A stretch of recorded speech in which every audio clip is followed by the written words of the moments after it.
A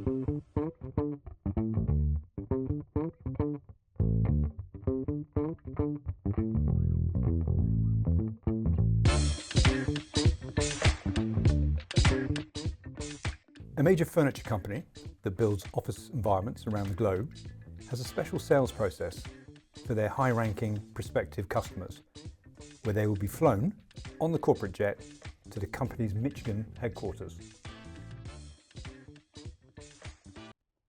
Hello.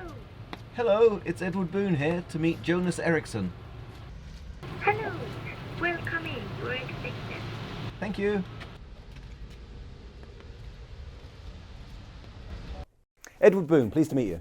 Jonas, nice to meet you. How about I show you around? Sure. During this visit, the prospective customer, Mr. Edward Boone, gets a chance to view all the office furniture lines that he's considering for a multi-million-dollar investment firsthand.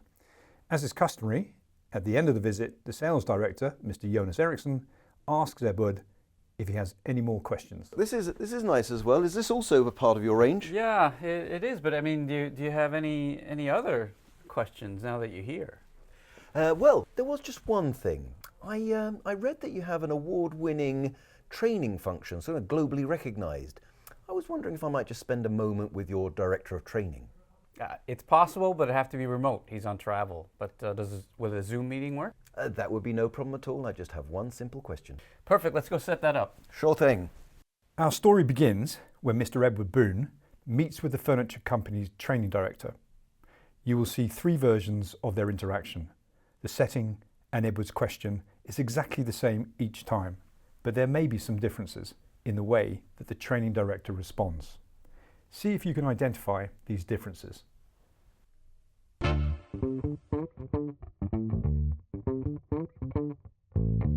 Good morning. I'm glad I could join you, sir. Yes, well, I'm glad we could take the time. I have to say, I've been interested to meet you. I was on my flight over here in the company jet. I was reading the corporate magazine, and I understand that from the article about your training organisation, you're fairly highly regarded. Won some national awards, I understand. Yeah, thank you. Yeah, we're very proud of that. And sorry, I'm not in my professional garb today. I've just come back from a run, but yeah, we are very highly regarded, and we're proud of that. Yeah, well, congratulations. I just wanted to meet. I just wanted to meet the man responsible. It was actually interesting. I saw in the article as well that beautiful campus you have. You have some really beautiful facilities. Really show off all our furniture in at our training our training venue is spectacular, honestly. Yeah, and then I was thinking to myself, I guess winning those awards and getting those kind of results, that doesn't come cheap. And when you add in all those beautiful facilities, you must have a pretty hefty training budget. Would that be right?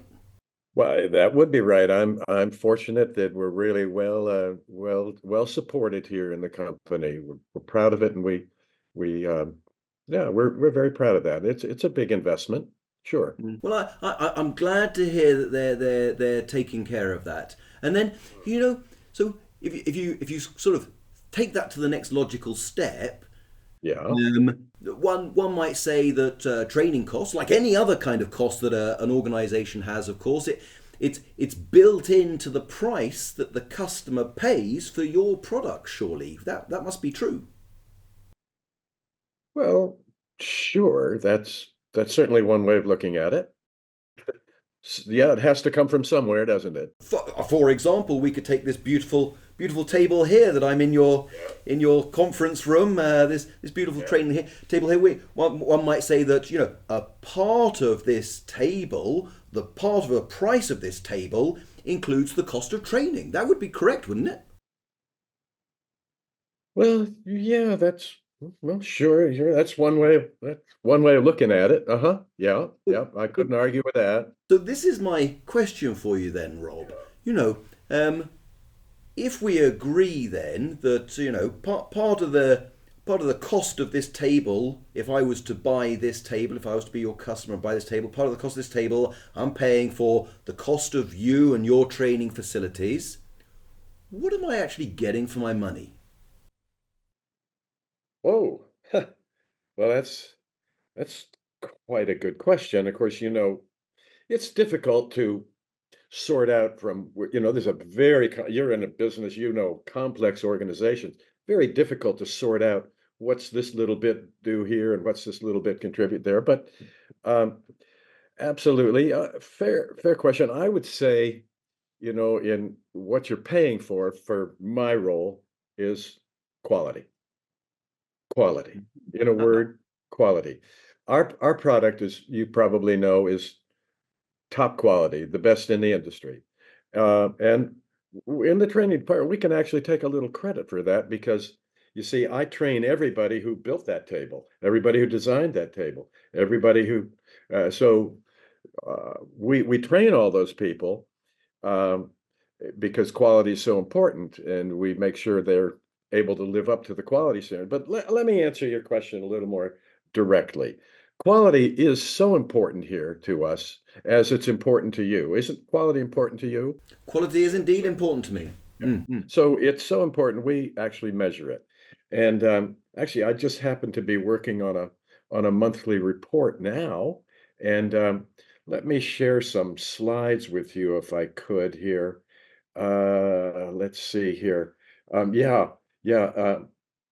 No, that's not the one. That's our variance report there. We have a lot of data. Here's our performance to goals. No. This one, that's a little hard to see, but here we're getting into quality. Very high, very high, high, very high. That's quality. But here's the one I'm looking for. Here's our quality of training. Now, actually, the people who build your table, build that table there and all the furniture and install, we train them all, and because we want them to get quality, they rate our quality. And you can see the average quality on a 5-point scale in 2022 was 4.37. Look at last year, that rocketed all the way up to 4.51. Very big gain. And that means we're paying attention to quality all the time. Now, so what? What's the relationship of quality to the product? We have our data people take a look at that, and this is your R factor there. That it indicates your shared variance, how much quality training impacts quality of product. It's quite high, 0.2763. They tell me that's quite high. So that means the quality we measure ends up right in the product you get. Look at one, yeah. I'm not quite clear on this R number that you're mentioning here, Rob. And Yeah, well, that's a rotational factor that looks at shared variance. So that's it for every bit of quality variance we have in the training. You get a considerable quality variance in the product. And that number is quite high. I could get you an article on how that's calculated if you'd be interested, but let me assure you, that's high. That's high. Okay. Now, one last thing I would like to share with you, because I'm sure cost, you mentioned, the price of the cost of training in that table and all. We pay attention to that. We don't want you to pay a penny more than you have to. So here, look in 2022, our PTH, we call it, cost per training hour. That was $363.47. Look at how we've knocked that down last year, down to $312.15. We plan to knock that down even further because we're using more technology, getting more efficient. And of course, that means you're not paying any more than you need to. So, if we had more time, I'd like to get deeper into your question, but I hope that responds to it. Well, certainly has given me something to think about there, Rob. So yes, thank you for taking the time with me today. Okay, good. Bye for now. Bye.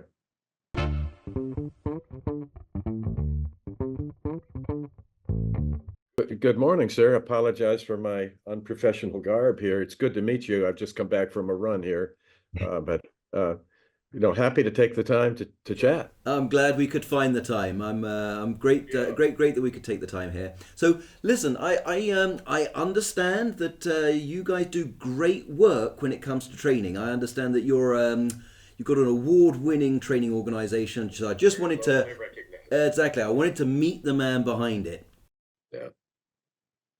Yeah, well, absolutely. We are globally recognized and we've got a fabulous space here to do our work. Yeah, okay.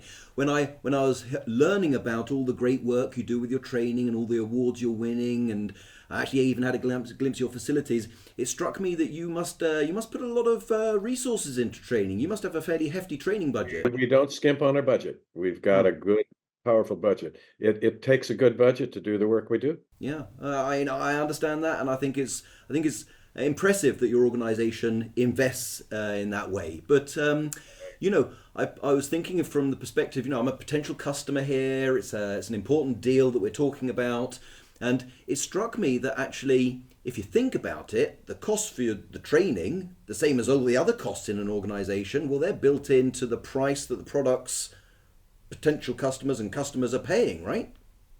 Just like everything else. Absolutely, sir. Yeah. Built right in there. We could even take this table, right? This beautiful table that I'm sitting at right here and right now. We could say a part of this table, if I was to buy this table, a part of the cost would be the cost for you and your training department. Absolutely. So tell me this. This is my one question that I really wanted to ask you today. Was if I choose to buy this table, if I choose to go ahead and become an actual customer, and part of what I'm paying for is the training. So what am I getting for my money? Well, that's a great question. Really good question. And Edward, that's a question we ask ourselves here on a pretty regular basis because it's really important that we keep an eye on that. What value are we delivering? So let me start with this, and I'll just confirm this with you. Our research shows that as a company, for us to succeed, we need to do three things really well. We've got to deliver the best quality possible, no defects, the very best quality with every bit of furniture and support piece we sell. Accuracy. We know if you're outfitting a new office building, we're talking about thousands of bits and things you're ordering from us in your order. You've got to make sure every single one of those is there. So, and then on-time fulfillment. We know if you're going to open an office on July 1st, we've got to have that office completely ready well before that for your people to get in there and use it and make sure that everything is working well and you learn how to take advantage of the great products we make. So those three things, those sound right to you? That's what our research shows customers need from us. I got to tell you, Rob, it's like you read my mind. That's exactly what's top of my list. Yeah, super. Well, let me tell you this. I'm going to back up a couple of years. We're doing quite well on those three things. We were better than our competition, but we knew we could do better. So a couple of years ago, we went to a different way of working with you as a customer. And it used to be, Edward, if you came to us to outfit a new place, that you'd work with our salespeople first, then they would hand you off to design, and then design would hand you off to manufacturing, and manufacturing would hand you off to installation, and there'd be all these handoffs. And that was not very efficient, and it introduced some error. So the way we work now is we have a single team. If you become a customer with us, you'll have one point of contact, one single team with all the expertise from all those areas will work with you from start to finish. In fact, you've mentioned the table you're sitting at. I wouldn't recommend you do this. It's heavy, but if you turn that over, you would find the signatures of all the team members on the bottom of that table who worked with you. So that new approach took some new things from us as a company. We had to be much better at teamwork, team leadership, collaborating with one another, communicating with one another. So that meant skilling up the whole team, and it meant for us a deep dive into the installation phase of. That's the phase actually of our work with you that takes the greatest amount of time, and we needed to know we have to deep dive into that because we're working with subcontractors, and we had to intervene and very strongly train them to work well with us. So I don't want to bore you with the details of that, but it was a complex process. We had to skill everybody up. So now it's 2 years, it's today. How are we doing on those things? Well, I'll tell you. Quality, we're still number one by greater margins than ever. And in fact, it's the best our company's ever done in the history of our 120 years in the business. So our quality is right where it needs to be. Accuracy, that's great. Actually, our accuracy record for the past 27 months, we've had no variances, not a single variance in an order completion rate. And then what I think I'm most proud of, because we had the greatest role in that, was our on-time delivery record. For the previous 7 months, we've had 0 late on any bit of thing, and in fact, 60% of our installations have been ahead of schedule, and we already booked them to be ahead of schedule.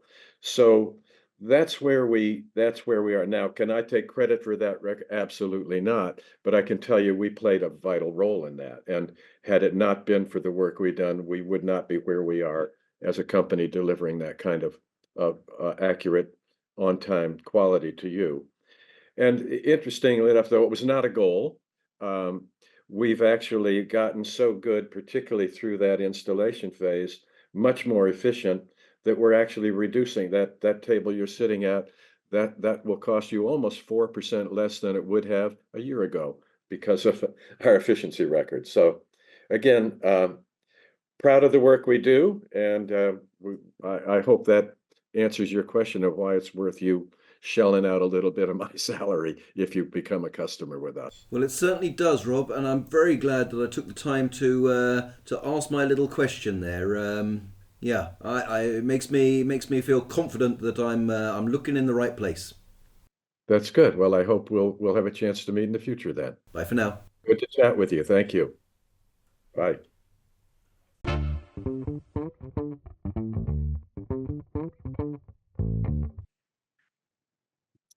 Oh, good morning, sir. I apologize for my outfit here. I've just come back from a run, but I understood you wanted to see me, and I wanted to take the time to meet you. And whoa, man, hold on a minute there. Look at that table you're sitting at. That's a really good looking table. Is that do you represent? Are you bringing that table to us? That's a good looking thing. This is actually one of your products. This one right here. Oh yeah. One of our products. Uh-huh. So I had a. And you wanted to see me. Yeah, I did have a question for you, Rob, but I think you've already answered it. Thanks for your time. Okay, thank you.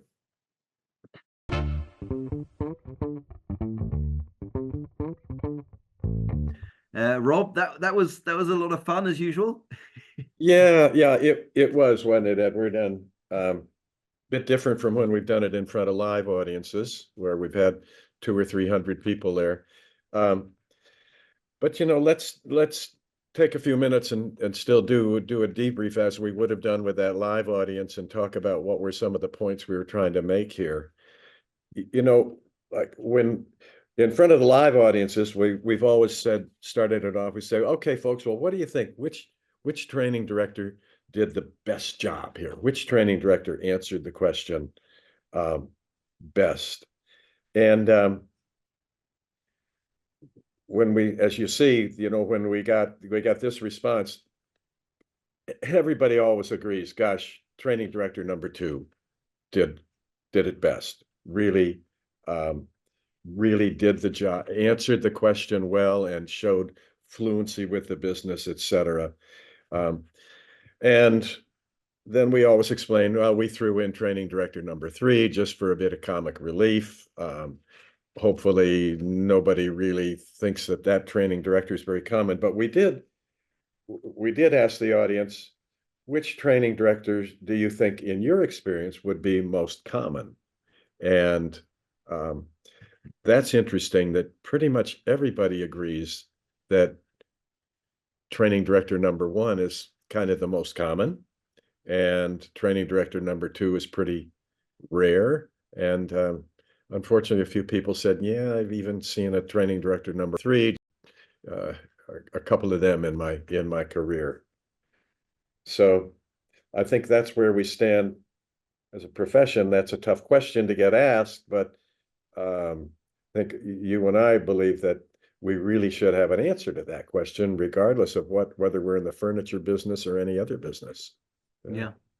Yeah. And you make a very good point there. I see this is absolutely true. And I think, this is a good time to make the observation, to think about what business training director number 1 was in compared to what business training director number 2 was in, right? So, we really can't help but note that training director number 1 viewed himself as someone who was principally in the training business, and training director number 2 saw himself as someone who was in the office furniture business. Yeah. So, as you look at it, training director number 1's mission was to do, great training, whereas training director number 2 had the higher ambition of supporting and accelerating strategy execution. And you could hear this in how they sold their value to the potential customer, to Edward there. Absolutely.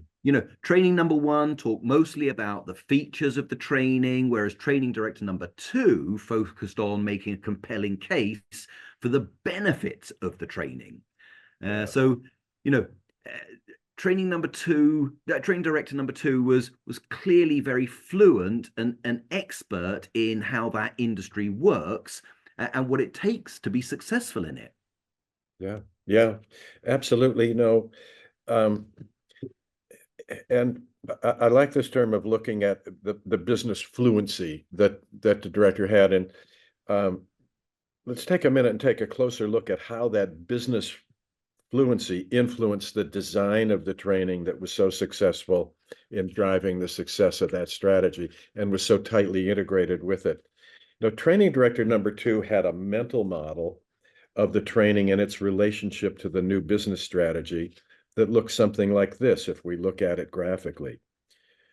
First, very clear on the long-range goals of the company, very keyed in to the strategy. And it was very clear that the goals as a business were to maintain their competitive advantage, to continue to improve customer satisfaction, et cetera, but understood operationally what it took to do that. There were those 3 that the customer service teams would really need to accomplish those 3 critical business results. And that had to be the focus for any training they did. So that was clearly the goals for the training, but training director number 2 and his team went beyond that to say, okay, so what are the workplace behaviors we would need to see? Which workplace behaviors would need to be executed really well in order to drive those results? And that question, once you say what behaviors are needed, that's the guts of the training design, and that's the whole focus of their work from training and evaluation has to focus on those behaviors and drive those behaviors, make sure that there's being feedback given, et cetera, to make sure those behaviors exist and frequently enough and well enough that the strategy gets executed.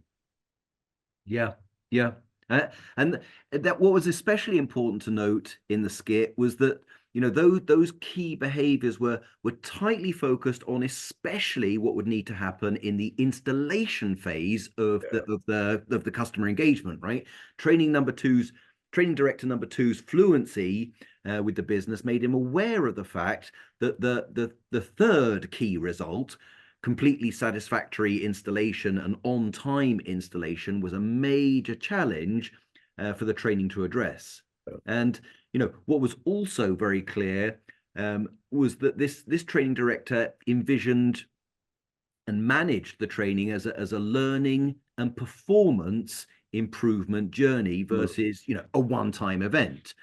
That learning journey entailed many cycles of content and skill development, followed by practice, followed by evaluation, followed by further cycles of learning and practice and feedback. And we